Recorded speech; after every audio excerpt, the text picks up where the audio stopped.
ओम नमो भगवते वासुदेवाय। श्रीमद्भागवत महापुराणम सप्तः स्कंध अथ प्रथमोध्याय। नारद युधिष्ठिर संवाद और जय विजय की कथा।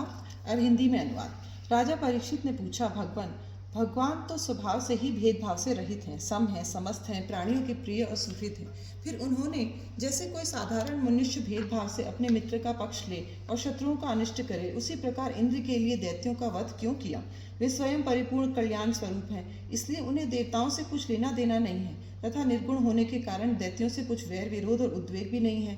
भगवत प्रेम के सौभाग्य से संपन्न महात्मन, हमारे चित्त में भगवान के समत्व आदि गुणों के संबंधन में बड़ा भारी संदेह हो रहा है, आप कृपा करके इसे मिटाइए। श्री सुखदेव जी ने कहा, महाराज, भगवान के अद्भुत चरित्र के संबंधन में तुमने बड़ा सुंदर प्रश्न किया, क्योंकि ऐसे प्रसंग प्रहलाद आदि भक्तों की महिमा से परिपूर्ण होते हैं, जिसकी श्रवण से भगवान की भक्ति बढ़ती है। इस परम पुण्यमय प्रसंग को नारद आदि महात्मा गण बड़े प्रेम से गाते रहते हैं। अब मैं अपने पिता श्री कृष्ण द्वैपायन मुनि को नमस्कार करके भगवान की लीला कथा का वर्णन करता हूँ। वास्तव में भगवान निर्गुण, अजन्मा, अव्यक्त और प्रकृति से परे हैं। ऐसा होने पर भी अपनी माया के गुणों को स्वीकार करके वे बाधक भाव को अर्थात मरने और मारने वाले दोनों के परस्पर विरोधी रूपों को ग्रहण करते हैं। सत्व गुण, रजोगुण और तमोगुण ये प्रकृति के गुण हैं, परमात्मा के नहीं। परीक्षित, इन तीनों गुणों को भी एक साथ ही घटती बढ़ती नहीं होती। भगवान समय समय के अनुसार गुणों को स्वीकार करते हैं। सत्व गुण की वृद्धि के समय देवता और ऋषियों का, रजोगुण की वृद्धि के समय दैत्यों का और तमोगुण की वृद्धि के समय वे यक्ष एवं राक्षसों को अपनाते और उनका अभ्युदय करते हैं।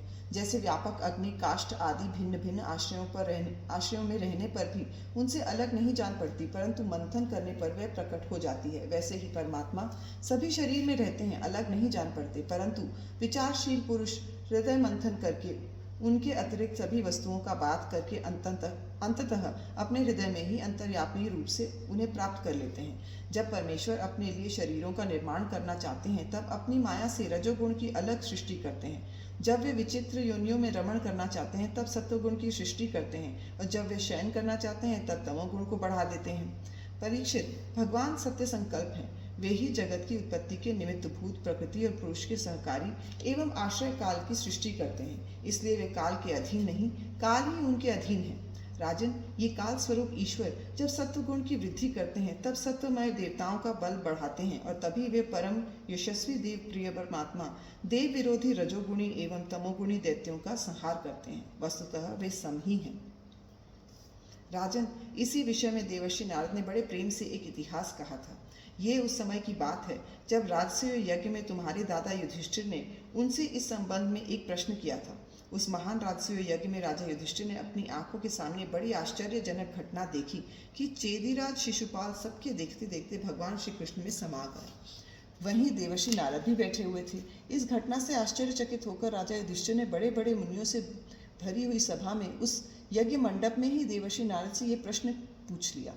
युधिष्ठिर ने पूछा, अहो, ये तो बड़ी विचित्र बात है। परम तत्व भगवान श्री कृष्ण में समा जाना तो बड़े बड़े अनन्य भक्तों के लिए भी दुर्लभ है। फिर भगवान से द्वेष करने वाले शिशुपाल को ये गति कैसे मिली? नारद जी, इसका रहस्य हम सभी जानना चाहते हैं। पूर्व काल में भगवान की निंदा करने के कारण ऋषियों ने राजा वेन को नरक में डाल दिया था। ये दम घोष का लड़का पापात्मा शिशुपाल और दुर्बुद्धि दंतवक्त्र हो दोनों ही जब से तुतलाकर बोलने लगे थे, तब से अब तक भगवान से द्वेष ही करते रहे हैं। अविनाशी परब्रह्म भगवान श्री कृष्ण को ये पानी पी पी कर गाली देते रहे, परंतु इसके फलस्वरूप न तो इनकी जीभ में कोढ़ ही हुआ और न इन्हें घोर अंधकार में नरक की ही प्राप्ति हुई। प्रत्युत जिन भगवान की प्राप्ति अत्यंत कठिन है, उन्हीं में ये दोनों सबके देखते देखते अनायास ही लीन हो गए। इसका क्या कारण है? हवा के झोंके से लड़खड़ाती हुई दीपक की लौ के समान मेरी बुद्धि इस विषय में बहुत आगा पीछा कर रही है।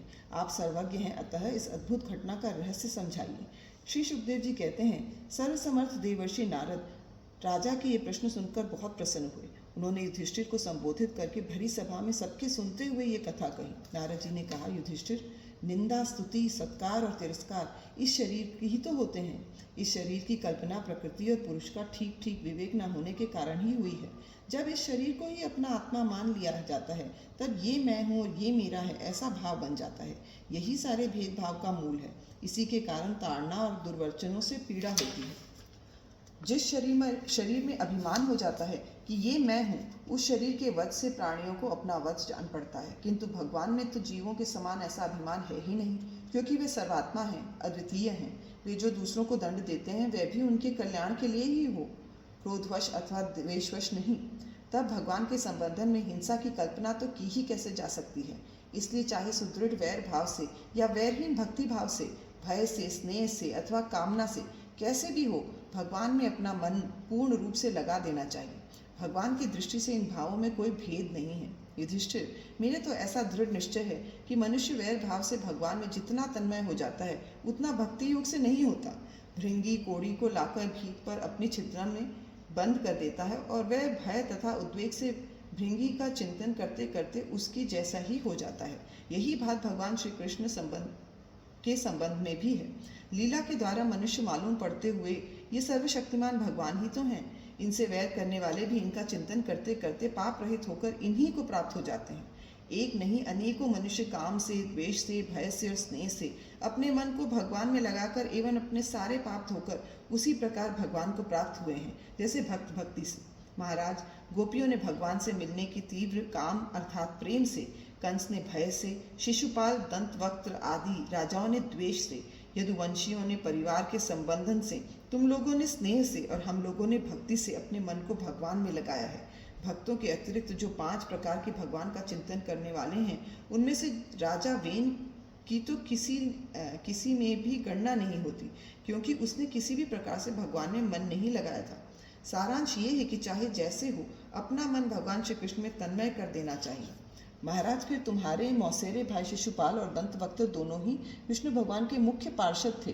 ब्राह्मणों के शाप से इन दोनों को अपने पद से च्युत होना पड़ा था। राजा युधिष्ठिर ने पूछा, नारद जी, भगवान के पार्षदों को भी प्रभावित करने वाला ये शाप किसने दिया था तथा वह कैसा था? भगवान के अनन्य प्रेमी फिर जन्म मृत्युमय संसार में आए, ये बात तो कुछ अविश्वसनीय ही मालूम पड़ती है। वैकुंठ के रहने वाले लोग प्राकृत शरीर, इंद्रिय और प्राणों से रहित होते हैं। उनका प्राकृत शरीर से संबंध किस प्रकार हुआ, ये बात आप अवश्य सुनाइए। नारद जी ने कहा, एक दिन ब्रह्मा के मानस पुत्र सनकादि ऋषि तीनों लोकों में स्वच्छंद विचरण करते हुए वैकुंठ में जा पहुंचे। यूँ तो वे सबसे प्राचीन हैं, परंतु जान पड़ते हैं ऐसे मानो 5-6 बरस के बच्चे हों। वस्त्र भी नहीं पहनते। उन्हें साधारण बालक समझकर द्वारपालों ने उनको भीतर जाने से रोक दिया। इस पर वे क्रोधित से हो गए। उन्होंने द्वारपालों को ये शाप दिया कि मूर्खों, भगवान विष्णु के चरण तो रजोगुण और तमोगुण से रहित हैं। तुम दोनों इनके समीप निवास करने योग्य नहीं हो, इसलिए शीघ्र ही तुम यहाँ से पापमयी असुर योनियों में जाओ। उनके इस प्रकार शाप देते ही जब वे वैकुंठ से नीचे गिरने लगे, तब उन कृपालु महात्माओं ने कहा, अच्छा, 3 जन्मों में इस शाप को भोगकर तुम लोग फिर इसी वैकुंठ में आ जाना। युधिष्ठिर वे ही दोनों दिति के पुत्र हुए।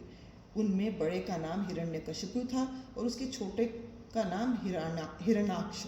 दैत्य और दानवों के समाज में यही दोनों सर्वश्रेष्ठ थे। विष्णु भगवान ने नरसिंह का रूप धारण करके हिरण्यकशिपु को और पृथ्वी का उद्धार करने के समय वराह अवतार ग्रहण करके हिरण्याक्ष को मारा। हिरण्यकशिपु ने अपने पुत्र प्रहलाद को भगवत प्रेमी होने के कारण मार डालना चाहा और इसके लिए उन्हें बहुत सी यातनाएं दी, परंतु प्रहलाद सर्वात्मा भगवान के परम प्रिय हो चुके थे, समदर्शी हो चुके थे। उनके हृदय में अटल शांति थी। भगवान के प्रभाव से वे सुरक्षित थे। इसलिए तरह तरह से चेष्टा करने पर भी हिरण्यकशिपु उनको मार डालने में समर्थ न हुआ। युधिष्ठिर वे ही दोनों विश्रवा मुनि के द्वारा केशिनी कैकसी के गर्भ से राक्षसों के रूप में पैदा हुए। उनका नाम था रावण और कुंभकर्ण। उनके उत्पातों से सब लोगों में आग सी लग गई थी। उस समय भी भगवान ने उन्हें शाप से छुड़ाने के लिए राम रूप से उनका वध किया। युधिष्ठिर, मार्कंडेय मुनि के मुख से तुम भगवान श्री राम का चरित्र सुनोगे। वे ही दोनों जय विजय इस जन्म में तुम्हारी मौसी के लड़के शिशुपाल और दंतवक्त्र के रूप में क्षत्रिय कुल में उत्पन्न हुए थे। भगवान श्री कृष्ण के चक्र का स्पर्श प्राप्त हो जाने से उनके सारे पाप नष्ट हो गए और वे सनकादि के शाप से मुक्त हो गए। वैर भाव के कारण निरंतर ही वे भगवान श्री कृष्ण का चिंतन किया करते थे। उसी तीव्र तन्मयता के फलस्वरूप वे भगवान को प्राप्त हो गए और पुनः उनके पार्षद होकर उन्हीं के समीप चले गए। युधिष्ठिर ने पूछा, भगवान, हिरण्यकशिपु ने अपने स्नेह भाजन पुत्र प्रहलाद से इतना द्वेष क्यों किया? फिर प्रहलाद तो महात्मा थे। साथ ही ये भी बतलाइए कि किस साधन से प्रहलाद भगवानमय हो गए। इति श्रीमद्भागवते महापुराणे पारमहंस्यां संहितायां सप्तमस्कन्धे प्रह्लादचरितोपक्रमे प्रथमोऽध्यायः।